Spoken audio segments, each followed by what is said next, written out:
visādi tur izbīdījumi, līkumieki. Tas viss palēnina darba tempu.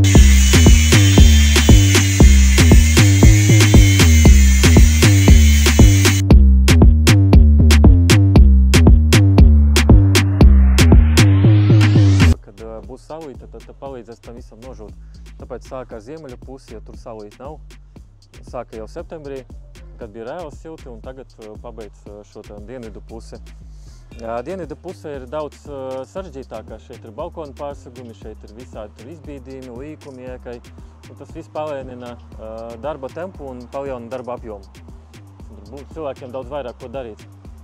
Jāpiezāģē vati, visādi profili tur nāk virsū un tā tālāk.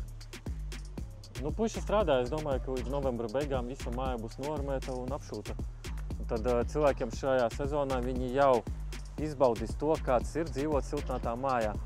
Respektīvi, cilvēkiem būs iespēja regulēt siltumu, jau tagad ir lielākai daļai, un būs daudz mazāki apkurs rēķini. Diemžēl būs arī jāmaksā par kredītu, bet ko darīt? Vai tas ir tā vērts, es tomēr domāju.